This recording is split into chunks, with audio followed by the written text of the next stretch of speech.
Assalamu alaikum. Muhammad's Sunday Lectures, brought to you by the Nation of Islam, Muhammad's Temple Unite. This Sunday's lecture will be brought to you by Brother Minister Haq Muhammad.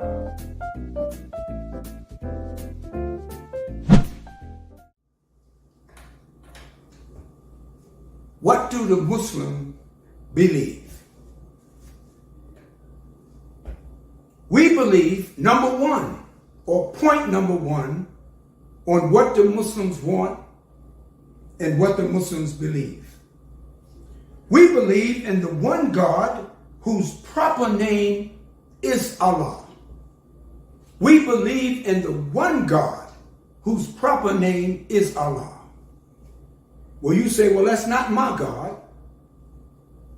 The proper name of Allah in Arabic is Allah, which means the all in all, the all encompassed, the all merciful one, the all guided one, the all beneficent one.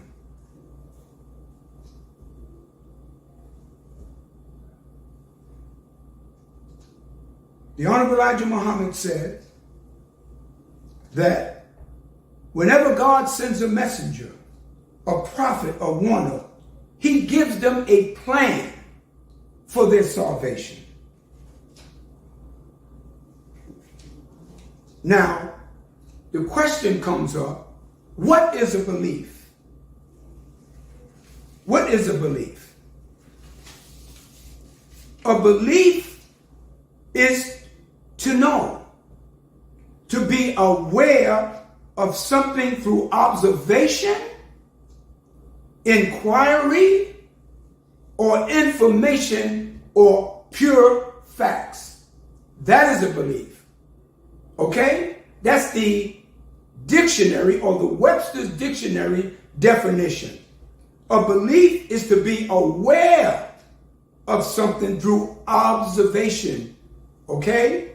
Many of us, we take things on face value. If it's in the white man's newspaper, if it's on ABC, CNN, NBC, in the daily newspapers that we read, or someone told you something, we take it on face value. We don't do any observation. We don't do any research. It is best that you understand something through research, through observation. Turn it upside down. That's what the Honorable Elijah Muhammad used to say all the time. He said, what I teach you, if you don't really believe in it, then study it. Turn it upside down. Look at it. And see if I'm saying or giving you the truth. Because that's what we're after. We're after the truth, brothers and sisters. Point number two, we believe in the Holy Quran and in the scriptures of all the prophets of God. We believe in the Holy Quran and in the scriptures of all the prophets that were sent by God. The Holy Quran is a book that we believe that Allah revealed to Prophet Muhammad, may peace and blessings be upon him. And in that book, there is no doubt. It is a guide for those who seek the truth. You know, there are Muslim children that can recite verbatim the Holy Quran from Al-Fatiha, the beginning, to Al-Nas, the end. They can do it by heart. So we believe it is a book for guidance. And we believe in all the prophets. See, y'all got a misunderstanding and misconcept and misinformation about the Muslim. Oh, y'all believe in Allah or Allah. As some of them said, y'all believe in Allah and that man Muhammad. But we believe in all the prophets, from Abraham to Muhammad. We believe in Jesus. In fact, you cannot be a Muslim or recognized as a Muslim if you do not believe in Jesus as one of the servants of God. Jesus never said that he was God. He said, I and my Father are one, but he talked about someone greater than him. Okay? Search the scriptures. You will find nowhere in there that Jesus said in the Bible, nowhere, that he was God. So we believe in all the prophets of God. Point number 3. We believe in the truth of the Bible, but we believe that the Bible has been tampered with and must be reinterpreted so that mankind would not be snared or deceived by the contents that's in the Bible. We who are followers of the Nation of Islam, or the followers of the Honorable Elijah Muhammad, believe that the Bible is a holy book and not a pure holy book, but we believe the Bible has been tampered with. The Honorable Elijah Muhammad called it the poison book. And sometimes you have to use one poison to cure another poison. That's in the law of chemical and medicine. Okay? You ever see the old movies, the cowboy movies?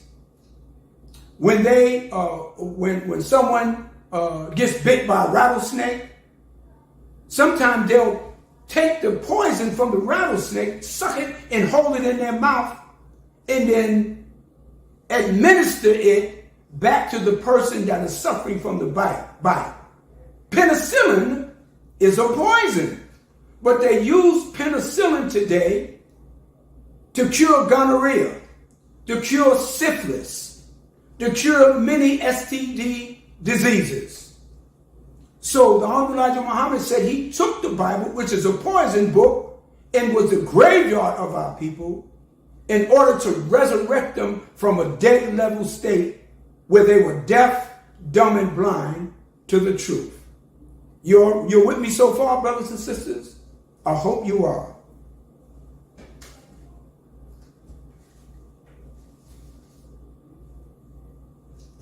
Point number 4. We believe in Allah's prophets and the scriptures they brought to the people. You have the Holy Quran. You have the Bible, which goes from Genesis to Revelation.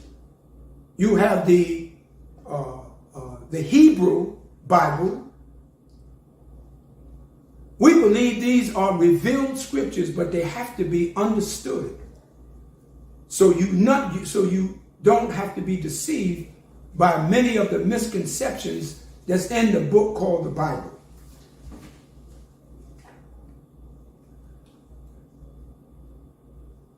We believe of all the scriptures, brothers and sisters, that I just said. Number 5, we believe in the resurrection of the dead. But we don't believe in a physical resurrection. We believe in a mental resurrection. This is point number 5. We believe that the so-called American Negro, the black man and woman, is in need of a mental resurrection. Therefore, they will be resurrected first. And then he goes on to say, brothers and sisters, stick with me, listen. Furthermore, we believe we are the people of God's choice, as it was written, that God would choose the rejected and despised. We cannot find no other persons or people fitting the description in the last days more than the so-called American Negro, or the black man and woman of America. We believe in the resurrection of the righteous. We believe not in a physical resurrection that many people think that's what it is, that you're going to be, bodies in the ground is going to be resurrected again and come up out of the ground. You know, this earth that we are living on has been here for millions of years. And we don't have any proof. We don't have any facts of anybody dying and coming back from physical death. But the Most Honorable Elijah Muhammad said, there is no physical resurrection. But he said there is a mental resurrection. And that black men and women of America are in need of a mental resurrection, meaning that their minds have been tampered with. They were killed mentally. When they brought us from Africa to America over 400, maybe 65 years ago or more, they took our minds. They took our language. They took our belief in God. They took the culture that we for so long had embraced and knew of. They took that from us. They took our mores, our folkways, our very cultural beliefs, and they reduced us almost to the animals that are living on a low level. That's what the white man did. So we are in need of a mental resurrection and to restore all those things that was taken from us. This is why we believe. Believe is from inquiry, from research. And we believe that the black man and woman, as taught to us by the Honorable Elijah Muhammad, is in need of a physical resurrection. A mental resurrection, a mental resurrection. And he said, as of course that the scriptures mention, the scriptures of the Bible, that God would choose a rejected and despised people, a people that no one wanted, a people that was looked down upon, a people who was called coons and niggers and lazy, shiftless, no good people. That's the way we have been described. That's the way people perceive us all over the world. This is why on the social media, on the internet, which is the World Wide Web, people watch us. People see us and they look down on us. The different ethnic groups, the different family of the human earth. The Asians, they look down on us. They don't accept us. Some of them do. But the masses of them do, sometimes through ignorance and misunderstanding of no knowledge, but they don't look at us favorably. They don't love us. Okay? The Spaniards don't love us. The Russians, the Ukrainians, the different other ethnic groups, they don't love us. In fact, we don't even love ourselves. So the Honorable Elijah Muhammad was raised up to teach us to fall in love with each other. This is why in the last book of the Old Testament called Malachi said, behold, I send you Elijah, the prophet before the coming of the great and dreadful day. I will send you. He already came. He was sent and he was among us for at least 44 years. All he wanted to do, brothers and sisters, to see something for black people, for us, so we can have a greater future. This is why we have to look back and understand what happened to us and get the knowledge of self in order to look to the future. In the African culture, they have a bird called the Sankofa bird. The Sankofa bird's body is moving in the forward direction while its head is looking in the past, meaning that we have to look back in order to move forward. Is everyone all right so far? I hope we are. Stick with me, brothers and sisters. We're not going to be that long, but we're going to make our point so you can understand what the Muslims believe and how you are tied into this. Don't feel excluded. Feel included, because you are included.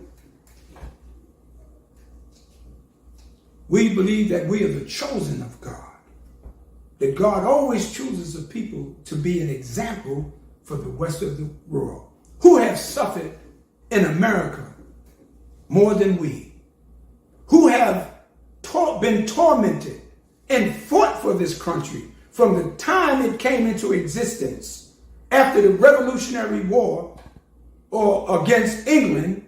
We have been there and have fought side by side and never got the respect with the white Americans that we deserve.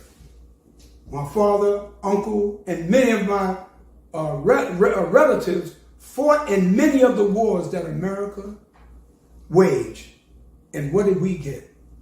Many of the veteran soldiers came home after war and couldn't even live in certain communities that they so desired after fighting and dying in many of the wars that America was involved in. We are treated like second-class citizens, like invisible human beings. Let us get into this. All praises is due to Allah for the Honorable Elijah Muhammad for raising us up so we can understand. Let's go further.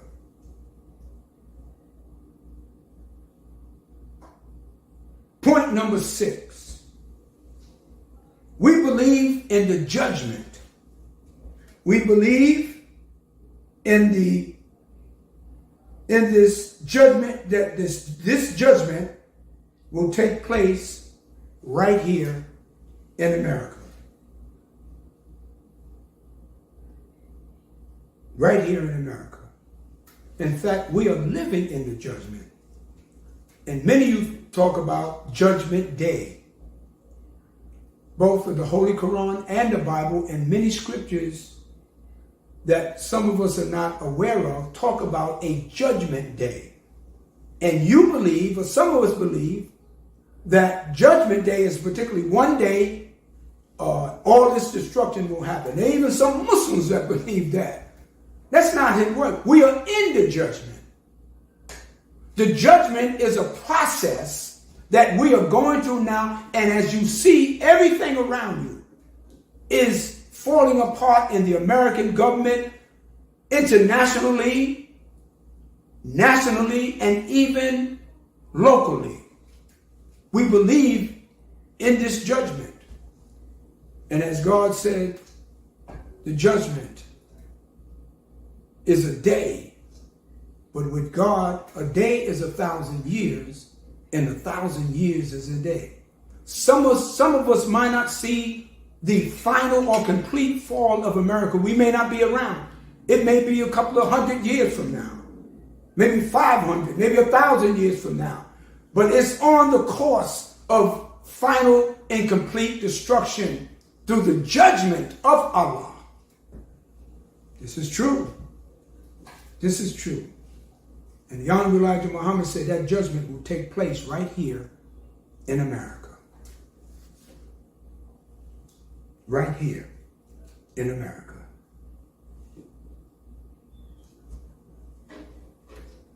Point number 7.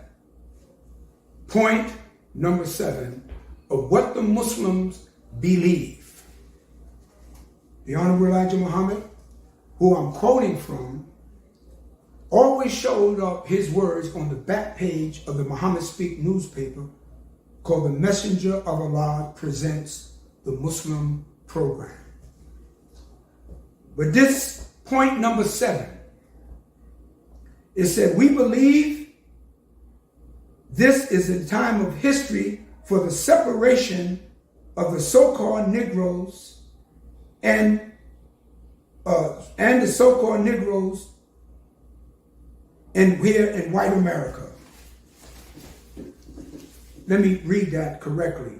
We believe this is the time in history for the separation of the so-called American Negroes and white America. The Honorable Elijah Muhammad believes and taught us that this is the time in history for the separation of the white man and the black man, the black people and white people from each other. Well, you said, where are we going? first of all, let's identify the need for separation.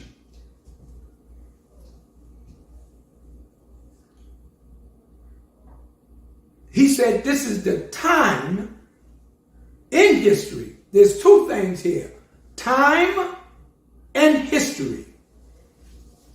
Two important words. Time means that you have to have movement.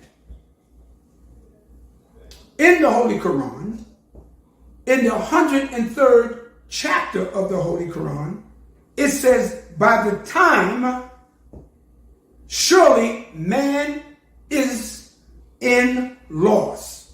It doesn't say the man is at loss. See, when you're at loss, you're able to kind of figure out how to get back after being lost.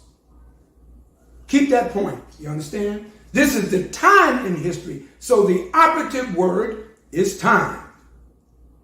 So in the Holy Quran, it says that surely man is in loss. See, when it doesn't say at loss, so when you're at loss, you might say, well, brother, I had my cell phone in the pocket, but I'm at loss of where it is. You said I was on my way to work, or I was on my way driving to a destination, and I'm at loss now. But you can figure out through a map, through your GPS, through a phone call or whatever, you can find yourself to get back on track to find your destination after being at loss. But here in the Holy Quran, it says man is surely in loss. When you are in loss, you're suspended in time. You're suspended in time. You're at a point where you're almost like in the twilight zone. But because you're in loss, because you don't have guidance. Okay? So this is the time in history where you have to get out of being in loss so you can find your way in for salvation after being tormented and prosecuted by white America. All praises due to Allah. Then it says, this is the time in history. The Most Honorable Elijah Muhammad always taught us, of all the disciplines that you could study, history is most qualified and most attractive to reward all your history. History is best qualified to reward all your research, for it develops the springs and motives of human action and displays the consequences and the circumstances that has a profound effect on the destiny of the human being. Okay? It is best qualified to reward all your research. History is that what we have to study to know what happened to us, as I was talking about the St. Culfer bird. Separation from the so-called white man here in America. We believe that black men and women, before I go to that, brothers and sisters, let's talk about separation for a moment. You said, why do we have to separate from America? Because this is a time in history, after being tormented, not receiving justice, being in conflict with white America, that we should separate. We shouldn't just ask for reparations, we should ask for separation. Now, don't be afraid, don't be dismayed by this call for separation by the Honorable Elijah Muhammad. Look at it in a simple way. When a husband and wife are in a marriage, and after 10 years or 15 years, they are constantly fighting. They're constantly arguing with each other. They're constantly being in total conflict with each other. Even though they have children, they go and they divorce. Because you can't stay in a relationship that's completely falling apart and there's no peace, there's no justice among each of you. You have to divorce. That is something very simple. When your children are fighting, you might have small children, they're fighting each other. What do? You separate them until you can find out what was the cause of the conflict or the fight between the two. You with me, brothers and sisters? All praises due to Allah. Thank you.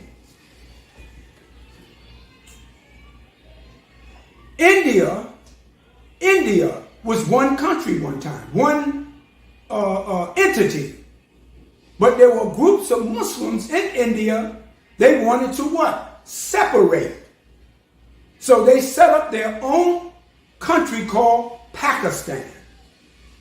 And there was a great separation, and now there's no conflict among them. So they were able to come to the conclusion that the group, certain masses of Indians wanted to leave what was called India and set up their own country with their own laws, with their own cultural beliefs, their own religious beliefs, and now it is known today as Pakistan. And Pakistan is respected by other nations of the earth because they are independent. So likewise, brothers and sisters, if we continue, if we plead and we do everything possible to show white America that we want to be with them, they push us back in our face. They tell us they want us here, but they don't want us here by their actions. This is a time in history for the separation of the black man and woman from white America.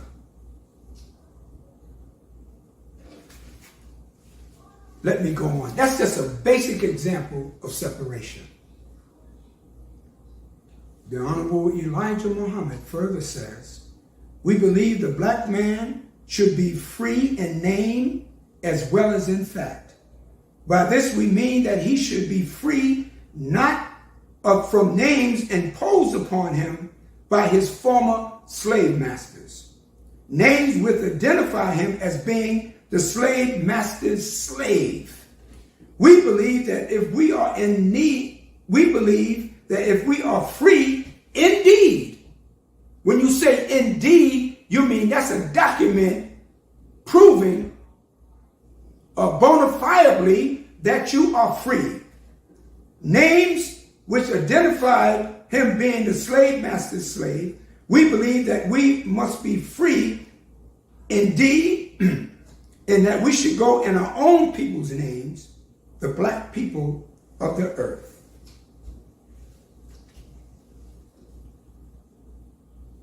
We believe that we should be free of the names imposed upon us by the slave masters. See, you have the name Williams. You have the name Culpeper. You have the name of Johnson. Some of you have names like Washington. Some of you have names like Stewart. Some of you have names like not Abraham. You have names like Williamson.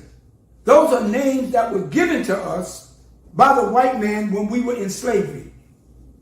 If you were on the Williams farm, you might have had the first name John, but you were John Williams. If you were on the farm owned by Washington, and you had your first name Stanley, you would become Stanley Washington. And if they took you off of that plantation and sold you to another slave master, you had to take on the name of that slave master. Okay? And if that slave master name was Smith, then you were no longer Williams, you become a Smith. You were owned. You were colonized. You were put on a plantation where you had no rights other than work sun up to sundown. The Honorable Elijah Muhammad said we should get rid of all of those names. In the Muslim world, and among the nation of Islam, we have the best names. And our names have meaning. If your name is Rahim or Rahman or Sultan or Muhammad, these are good names that have great meanings. These names are the names of God. All right? So we need to give the white man back his name. Some of us go to the courts and pay thousands of dollars to get our name changed. The Honorable Elijah Muhammad never went to the courts and got his name changed. I remember they asked Muhammad Ali. His name, he was born Cassius Clay. Okay? Muhammad Ali never went to the courts. And he had millions of dollars. He never went to the courts and changed his name to Muhammad Ali and paid any money. That's right. They accepted him and he stood on that. But he got that idea, that guidance from the Honorable Elijah Muhammad and what the Honorable Elijah Muhammad taught him. So during the time of slavery,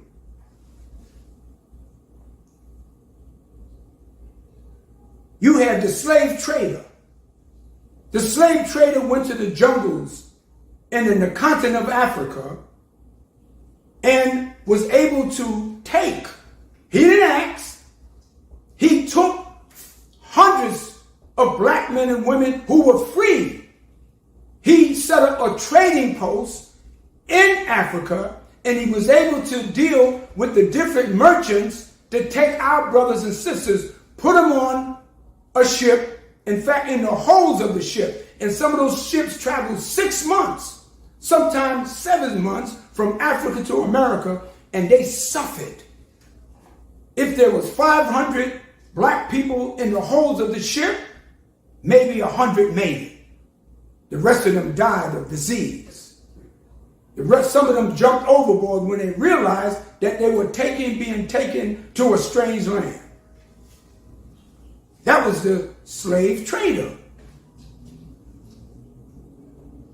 Then you had the slave maker. Now remember, we're talking about, don't get lost, we are talking about what the Muslim believe.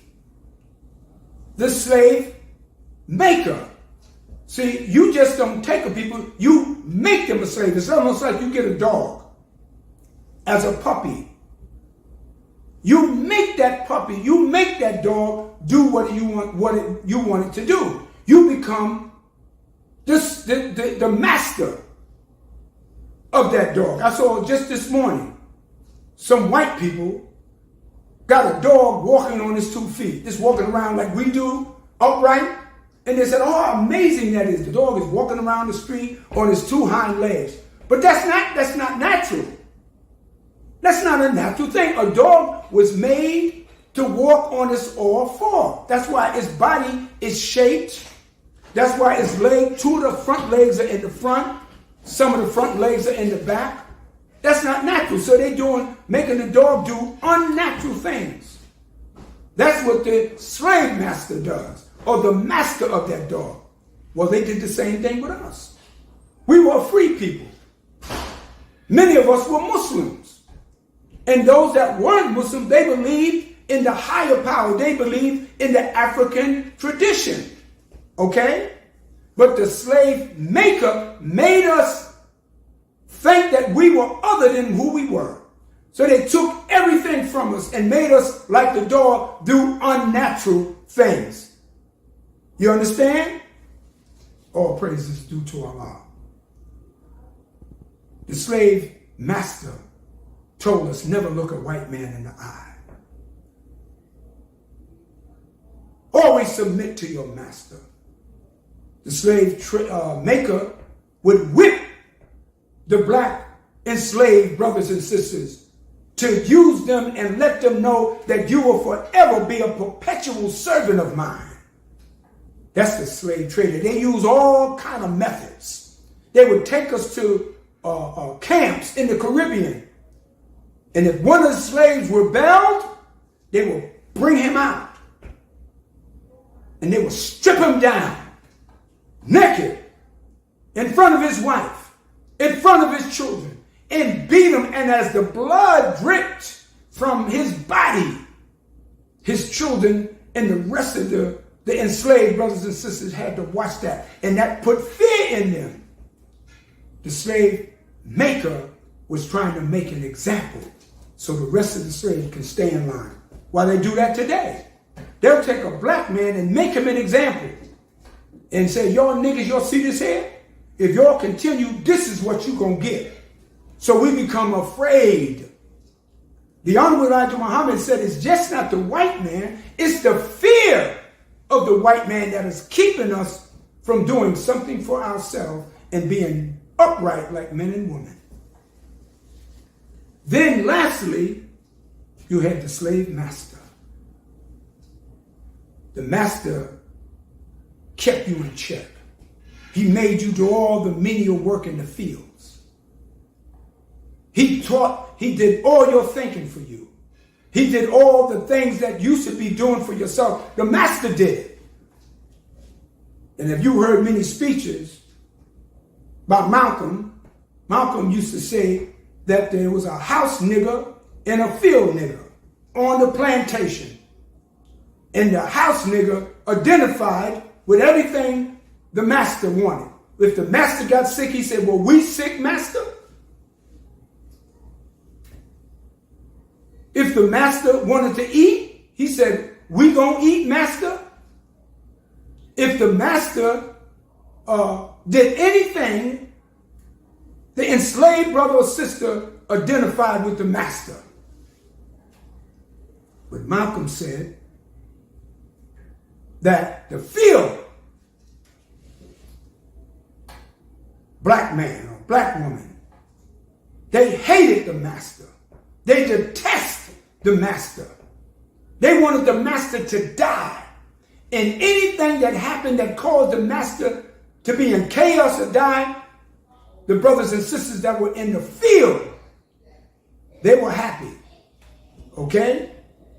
But the black people that were in the house with the master, if the master's house caught on fire, they said, master, is our house on fire? And you got some of the black people today that still identify. They don't think they can do anything. So that's why our people today are waiting for one election, whether it be Kamala Harris or Donald Trump. You are hoping and praying whoever wins that you can get a place among them. And you have to wait 4 years just to be able to do something for yourself. That's not intelligent.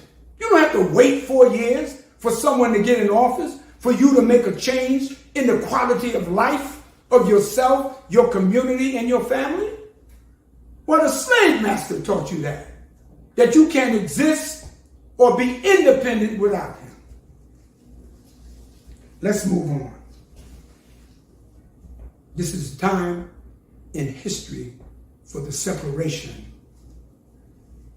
of the slave from his master.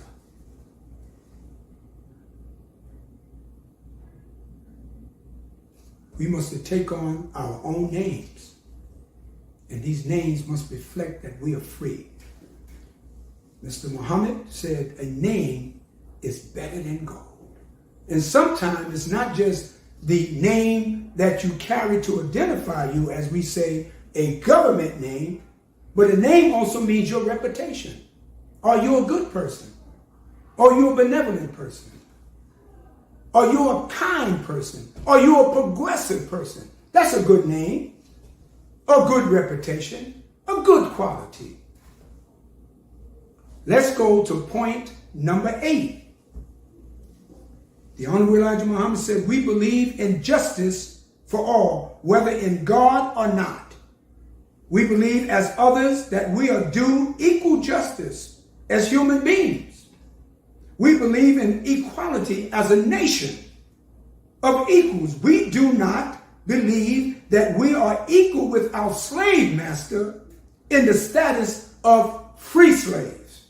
We recognize and respect the American citizens as independent people, and we respect their laws which govern their nation. See the intelligence, see the wisdom of the Honorable Elijah Muhammad, how he put that. He said, we believe in justice for all, whether in God or not. See, that's a just man. That's an intelligent man. That's a man from God. He said, we believe in justice for everybody, not just Muslims, not just black people, but justice for all. See, God is a just God. That's where he's coming from.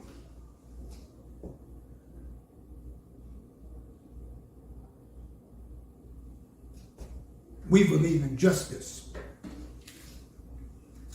And if there was true justice, among our people, we wouldn't, if we were receiving true justice or receiving justice at all, we wouldn't be living in this condition and suffering in many of the prison institutions throughout America. The black men and women, particularly black men, are stacked and packed, crammed and jammed in the prisons throughout America. Recently, on September the 24th, 2024, a black man by the name of Marcellus Williams, he was a Muslim. He was accused of murdering a reporter, a female reporter, and they sentenced him to death. And on the 24th of September, he was executed by a lethal injection. He always maintained his innocence. He said he didn't do the crime, and it was proven on many instances that he couldn't have been the person that killed that reporter. This was in the state of Missouri where this happened, and the DAs, the district attorneys in the case in Missouri, mishandled all the documents relative to his case. The witnesses that they had, they lied. And they eventually came forth and told the truth, but they still executed him. And days after the execution, 3 Supreme Court justices said if they would have got the case, they would have granted a pause in his execution. See, there's no justice for the black man. They proved that Marcellus Williams, who was an imam, Muslim, was not guilty. I mean, they knew that he didn't commit the crime. They knew he wasn't guilty.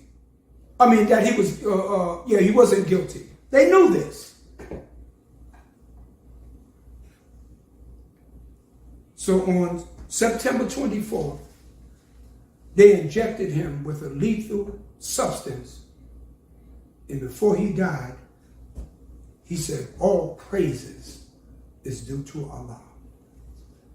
This is just one case of many that we don't know about. See, his case was high profile. That's why we know about it.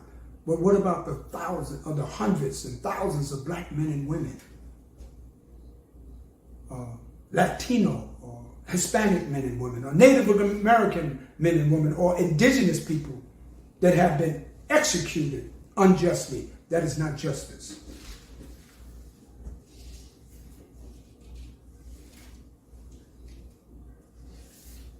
So we believe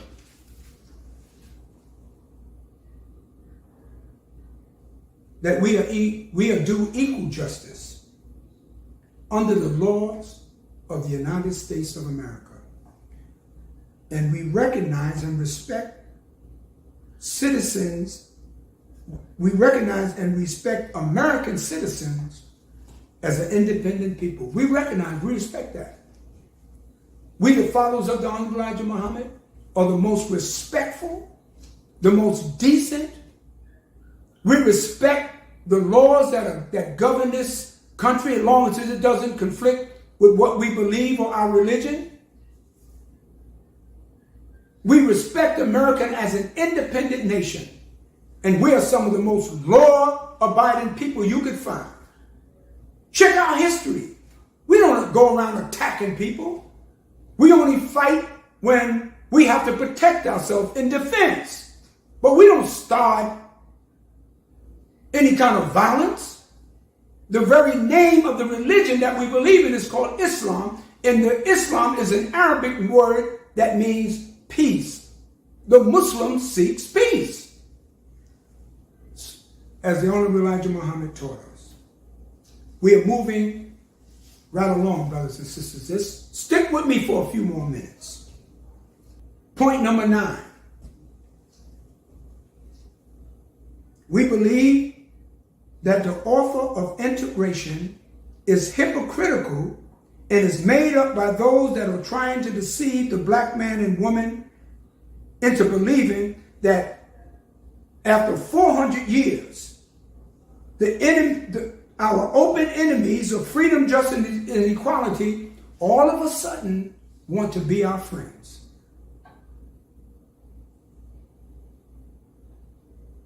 If you know someone that was an enemy or someone that was going to beat you up, someone that always undermined you, someone that's always stole something from you, someone that's always deprived you of the justice and freedom, all of a sudden they're going to come up to you and say, yo, I want to be your friend now.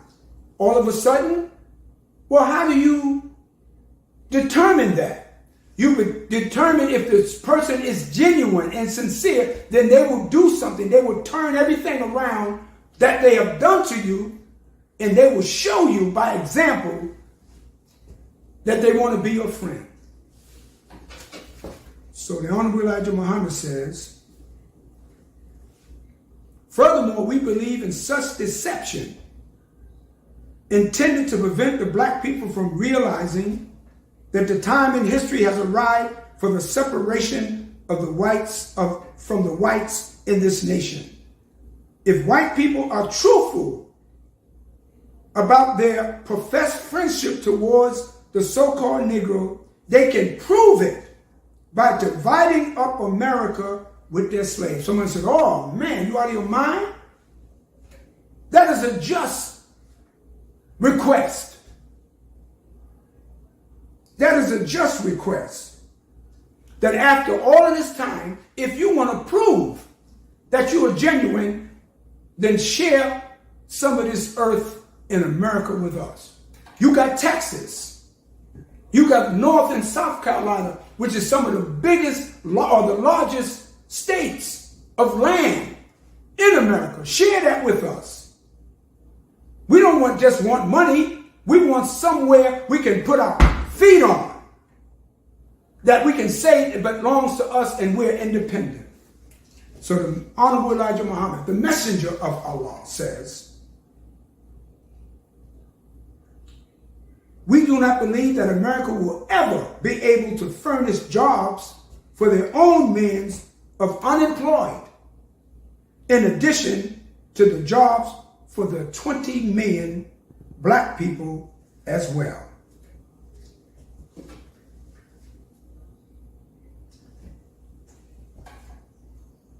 If they profess to be our friends and generally want to help us, then they need to give us some land that we can set up our own schools, our own institutions, our own homes, our own cultural centers, and let us be free. They did it for Israel. Many of the European Jews from Poland, from Czechoslovakia, some of them were in England, many of them were in Russia, America, along with Great Britain, set up a land base in Palestine and set up a state and territory that the Jews have had for the last, how many years? Since 1948. Since 1948. And here we are today. They have their own state. They're not a country. They are a state. And America gives them $6 to $7 billion every year to maintain their existence. Don't we deserve that? Haven't we showed America that we are with you from the time you took us from our homeland? And you don't want to offer us anything? This is why the Honorable Elijah Muhammad said, you know, we should be free indeed. He wasn't trying to be oppositional and arrogant towards white America. He was showing white America, he put a mirror in front of a white American face and said, listen, if you are not the devil, he called the white man the devil. He said, if you are not the devil, then show us that you're not the devil. And you have not since that has been offered to you in a mirror that you have changed. That's point number 10. Point number 11. That was point number 9. This is point number 10. We believe that we who declare ourselves to be righteous Muslims should not participate in wars that take the lives of humans. We do not believe that this nation should force us to take part in such wars, for we have nothing to gain it unless America agrees to give us the necessary territory wherein we may have something that we have to fight for. You can't ask us to fight for this country. I have grandsons.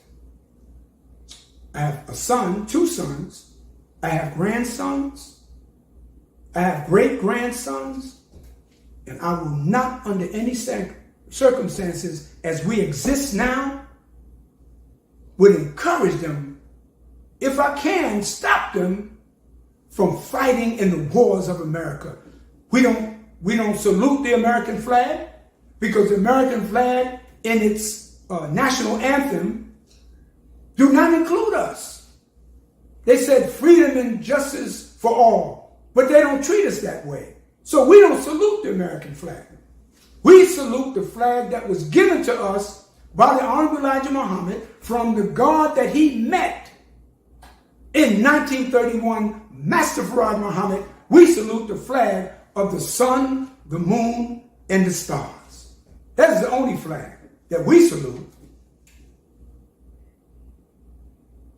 We will not take up arms against another people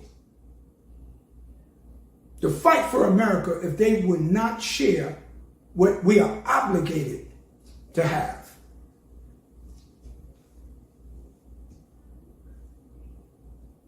That is the short part of that, brothers and sisters. There's so much in this wants and belief. It's so deep, but it's simple and very clear and transparent that anyone in their right minds, of course, can understand. Point number 11. We believe our women should be respected and protected as other women of their nationality are respected and protected. Let me read that again. Because our women, black women, they are a treasure. They are the greatest asset. I don't want to use asset, that kind of sounds like a commodity or something. But they are our greatest value, the black women. She's a valuable individual of many. And we love them. But we must protect and respect them if we say we love them. So here's Mr. Muhammad telling white America, we want our women to be respected and protected. You know who's the most disrespected human being on the planet? The black woman. Anybody and everybody can do things to them and we don't say nothing.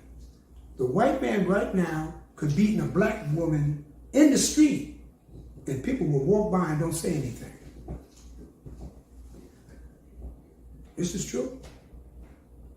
We call them bitches, we call them hoes. We talk about how stupid they are, or how loose they are. We look at these programs on television, the housewives of Hollywood, whatever they call it, love and hip hop, and they see our black women that are almost naked, they don't have nothing on. I don't know why they wear it just a little bit, they might as well take it off. And they at each other, spitting in each other's face, calling each other bitches, and yes. So disrespectful. And other nations and other people watch that. And that's why other men that come to this country, they'll solicit our women. My daughter says she's been to Mexico. Another one of my daughters has been to the Caribbean. Some they've been to other countries throughout the world. And when they go there, they always solicited some man. That's without even feeling wrong. Let's go up and ask them, you want to come up to my hotel? And they call them names. We cannot have that.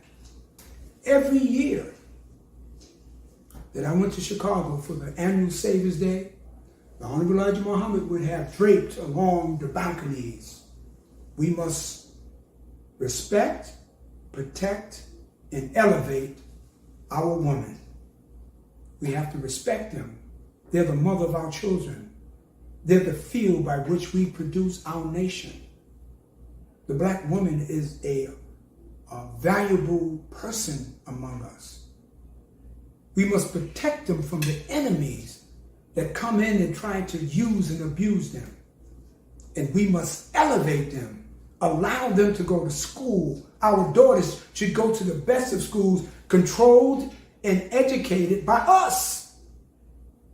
If you look at the Jews, they don't send their daughters, their young girls to the public schools. They educate them. So when they become of age, then they go into higher education. But by that time, they're already steeped and committed to the Jewish cause. The Honorable Elijah Muhammad said we must elevate our women and put them on high so we can look at them as queens of the planet Earth. Yes, this is true. Now, near my conclusion with something that people have found very controversial, particularly the religious people, particularly Orthodox Muslims, Sunni Muslims, Ahmadiyya Muslims, Hanafi Muslims, when we present point number 12, which says, listen now, we believe that Allah, God, appeared in the person of Master Farad Muhammad, July 30th, the long-awaited Messiah of the Christians and the Mahdi of the Muslims. We believe further and lastly that Allah is God, and besides him there is no God, and he will bring about a universal government of peace wherein we all can live in peace together. Wise words.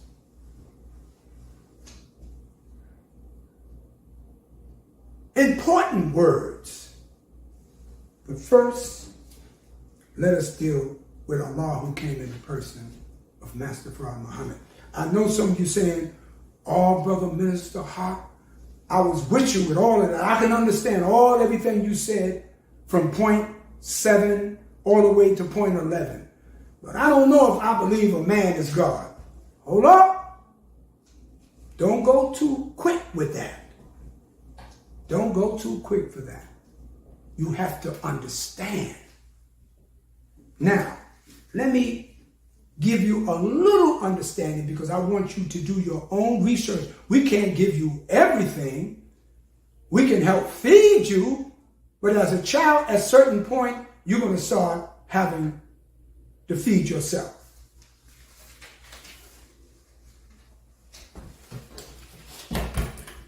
In this book, written by the Honorable Elijah Muhammad and published in 1965, called Message to the Black Man in America.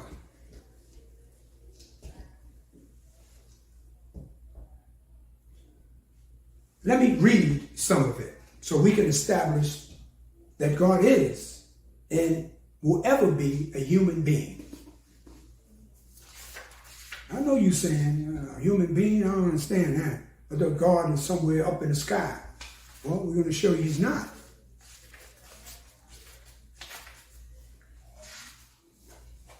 In the first chapter of Message to the Black Man, called Who is Allah and Who is that Mystery God?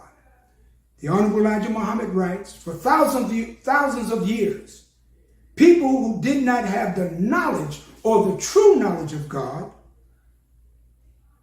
and the person of God or the reality of God worship their own ideas of God. They made him look like things other than what he really is. The Christians refer to God as a mystery or a spirit and divide God into thirds. One part they call the Father, another part they call the Holy Ghost, or the Son, and the other part they call the Son and the Holy Ghost. What makes them three? And the Honorable Elijah Muhammad said this is against the very nature of mathematics and the laws of mathematics. You cannot put in the entity of a single three things. He said, this is contrary both by nature and mathematics, or the law of mathematics will not allow us to put three into one. Let me read you something more profound, so you can understand that God is a human being. He said the Christians do not believe in God as being a human being, yet they call him, they call him Father. They refer to God as he, him, man, king, ruler, and they teach that God sees, that he hears, he talks, he walks, he stands, he sits, he flies, he gets angry, he does retribution. Okay? All of those are qualities of a human being. How can he be all of that they refer to him as, but yet they say he's not a human being, he's a spirit. How can he do human things but be something other than human? Think about that. Reason with that, brothers and sisters. It is very simple if you just think. Now, in the book of Genesis, in the beginning, it says, God created the heavens and the earth. Okay? Listen to that. But in chapter 1 in the Bible, verse 26, after it says that God created the heavens and the earth, there's other things that happened was said after that, but I just wanted to introduce that God in the beginning created the heavens and the earth. Then on verse 26 it said, he said, let us make man in our image and after our likeness. Let's break down for a minute, break down the word image and likeness. When you look in the mirror, you get a what? You get an image. Okay? God made man after his image and likeness. Reason with that. Salivate that. Okay? So if he made man in his image, and when you look in the mirror, you see an image, then God must look like man. He must look like a human being. Very simple, but profound. Very clear, but very highly evolved in thinking and in knowledge. Then it says, he made man in his image and after his likeness. When you see a little boy, a little girl, you have a neighbor, you have a relative, you have a child. And you ever heard people say, he looks just like you. That's your likeness. Or she looks just like her mama. And sometimes you can look at your son and say, man, he looks just like me. That's after your likeness and after your image. Very simple, but profound. Okay? This is what the scripture said in the book of Genesis, chapter 26. God made man after his image and likeness. So after his image and likeness, then consequently, God must look like a man or be a man. In other parts of the scriptures, Adam and Eve heard God walking in the garden. Said he was walking. If he was walking, he had to have feet. Okay? He didn't float in the garden. He didn't fly in the garden. It said Adam and Eve said they heard him walking in the garden. And when they saw him, they took leaves and covered themselves. So if they saw him, they had to see some kind of image. They didn't say they just heard him. They protected themselves. They covered themselves.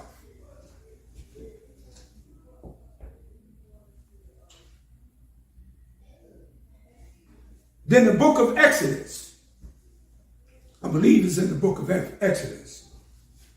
Moses met God and saw him as a burning bush. And then it went on to say Moses spoke to God, or God spoke to Moses as a man speaketh to his own brother. Okay? He saw him as a burning bush. You know, no one can see anything as a burning bush. It means that God was inflamed. He was angry by what and how Pharaoh was treating the children of Israel. That's what this means, according to the Honorable Elijah Muhammad. That's what he taught us.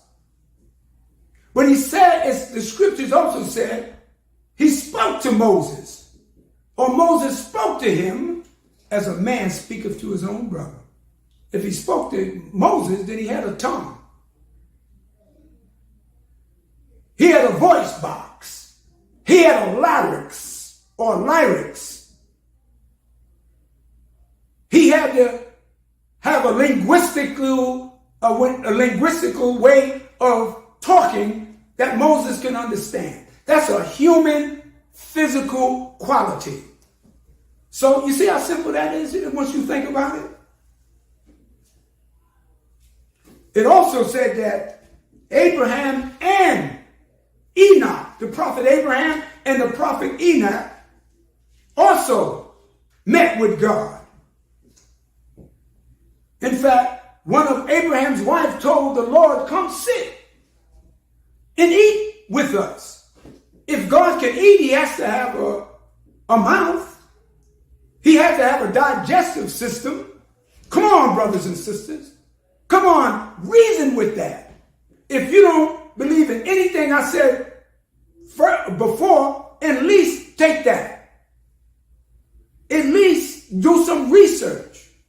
At least reason with your own thinking, and you will come to a sound conclusion. All praises is due to Allah.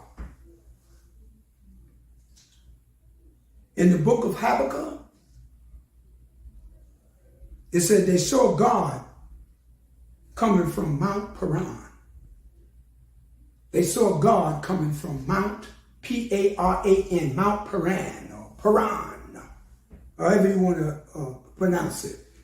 And Mount Paran is in the east. So they saw God coming from the east, coming to the west. How did he get there? Did he get it on a train, plane, or Uber, or taxi? How did he get here? Did he go on Amtrak? Did he take a 747? Did he take American Airlines? They said they saw him coming from the east. And if he was coming, he has to have a physical presence. Because according to the laws of physics and the basic elements of life, there's hydrogen, there's carbon, there's nitrogen, and there's oxygen. These are basic elements of life that you have to exist. So God cannot be a spirit in some kind of spooky apparition. He has to be a real live man to have the qualities or the substance of hydrogen, carbon, nitrogen, and oxygen. These are the basic elements.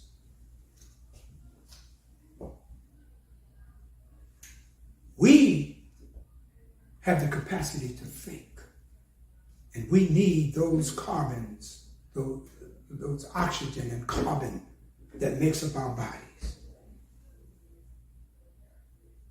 All the prophets and messengers talked about their communication with God. And that they had this relationship. But it's not a spooky relationship. But look at a simple example. We say we love God, but we treat each other like dirt. We talk behind our brothers and sisters' back. We want to kill them and we want to hurt them, but you say you believe in God. And you will fight each other, disrespect each other. And this is in all religions, whether you're a Hebrew, Muslim, Christian, whatever you believe in. We should stop that. This is what the Honorable Elijah Muhammad said. The greatest religion is want for your brother and sister that which you want for yourself. I'm talking to Muslims too. We need to stop that. If we say we want unity, we want love, we want peace, but you don't seek that, you don't work towards that. You have no forgiveness sometime in your heart. In the Holy Quran, it says that retribution is prescribed for you, but forgiveness is better if you but understand. Because everybody wants to be forgiven if they have done something wrong. Abraham, the prophet Enoch, the prophet Moses, the prophet, all the prophets you find in the Bible, Noah, Jonah, all had communications with God. You can believe that all of these prophets of God had relationships and communication and associations with God, but you can't believe that God talked to a little black man named Elijah in 1931 in Detroit, Michigan. He can talk to all of those other people. He can communicate with Prophet Muhammad, peace be upon him. He can inspire Jesus. He can inspire Ezekiel and all the other prophets. But all of a sudden, he can't talk with a little black man by the name of Elijah. God got weak all of a sudden. Okay? The Honorable Elijah Muhammad said when he met this man who introduced himself as W.D. Farad, he said he recognized the divine presence in him. And he reflected on what he learned as a little boy, because his father was a Christian preacher, and Honorable Elijah Muhammad was well versed in the Bible. He said after he heard this man, he said he reflected on what he had learned and recognized that this is the one that the world had been looking for to come in the end of time. When he saw and met Master W.D. Farad Muhammad, he said, "You are the long-awaited Messiah of the Christians and the Jews, and you're the Mahdi, the all-knowing one." If God is all-knowing, if he's omnipotent and omnipresent, you mean to say he cannot meet and display that omnipresence to the Honorable Elijah Muhammad? Think about it, brothers and sisters. And the reason why you feel that way, you say he can meet with anybody else. Some of y'all listen to evangelists. Some of y'all listen to some of these soothsayers. Some of these psychics, they can talk with God. But know why you don't believe that the Honorable Elijah Muhammad met with God? Because you don't think God meets with niggas. But I tell you, and I declare to you, that the Honorable Elijah Muhammad indeed met with the one God in the person of Master Farad Muhammad. How do we know that was God? Let me give you an example. And I'm closing after that. If the lights is out in your house, you know they had a hurricane recently, the other day, in Miami, Florida, in Tampa, Florida, in Orlando, Florida, where Disney World is at. Mickey Mouse and them got all flooded out. Right now, in many of those areas, they're flooded. They have no lights. They have no gas. But you know what they're going to do? You know what they're doing right now? They're not calling on God. They're going to have the FEMA people to come in, and they're going to have electricians to come in to restore that lights in those people's houses. They're going to pump that water out of there with people with instruments, the Corps Army of Engineers, to pump that water out. They didn't call on God. They called the electrician. They called the Army engineers. The lights are out, but when the lights come on, they're not going to just thank God. They're going to thank those electricians and those companies that came in and restored their heat or restored their air conditioning. A man is going to come to do that. Not no spook, not a spirit. So if the lights are out and the lights are put on, then you know that's not just no miracle. In some cases, people see it as a miracle, but that is man exercising power and ability. If the water is flooded in your house, you're not going to call God, you're going to call the plumber, all right? If the elevators are broken in your building, if the roof flies off your house, you're calling the roofer. You're not going to call God. Once the roofer comes in, God didn't do it, the roofer did it. Likewise,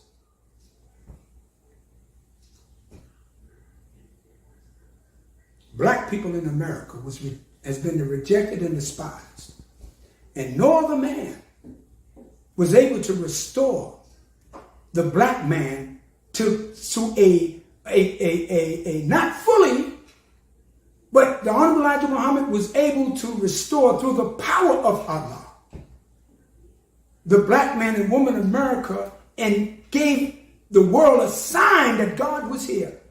Because we were nothing. He raised us up, cleaned us up, made us think for ourselves, made us educate ourselves.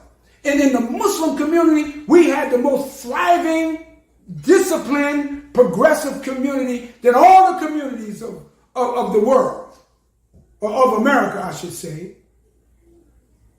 But that's the power of God. That's how you know God. Because no one was able to do anything to correct the condition, the sin-sick condition of the black man and woman, but the Honorable Elijah Muhammad. Reader's Digest said he was the most powerfulest black man in America. They said he was able to do what all the social workers and reformers was unable to do with the black man and woman. this is true. That's how we know that God came to us, because there was no other people that there was no one that was able to reform the black man like the Honorable Elijah Muhammad through the power of God. He gave us life mentally, physically, and spiritually. We were once dead, but now we are alive. We were once blind, but now we can see. We were once deaf. Now we can talk for ourselves because of the teachings of the most honorable Elijah Muhammad. So I end there, brothers and sisters, and I encourage you. This is what the Muslims believe, and you study that on your own. I encourage you to do that. And once you study, once you do your research, you will find what we are saying is only the pure truth. So we thank you for listening, and we thank you for taking your time out. I know I went a little long, but if you need to take a break to watch it, then watch it again. But make sure you watch it through and through and do your own background research. So as I came before you in the beginning, I will leave you with the words that we always open up with Assalamu alaikum. Let me get a little water here, brothers and sisters. My throat is quite dry.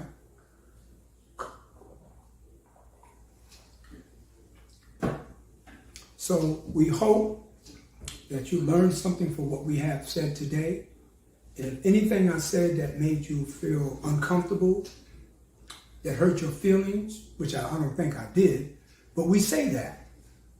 I apologize. And but all we came to do is to give you a simple, clear message from the man that was taught by God, the Honorable Elijah Muhammad. So brothers and sisters, we encourage you to tune in every Sunday for Muhammad's Temple United Sunday lectures. There's another minister coming on next week, and there will be another one the week after, and you listen to them. They have information for you. But until then, we ask you to continue to support us. You will get some information about how you can become a part of this, or how you can learn more about what we're doing, and how could you help us in what we're doing.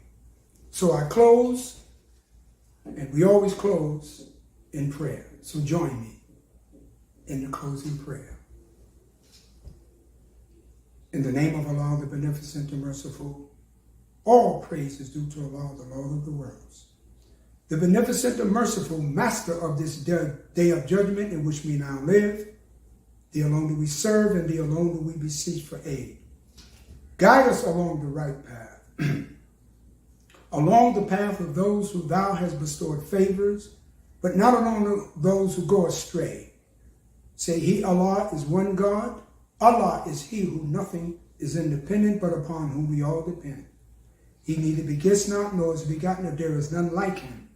And I bear witness that none deserve to be praised or worshipped besides Allah, who came in the person of Master Farad Muhammad.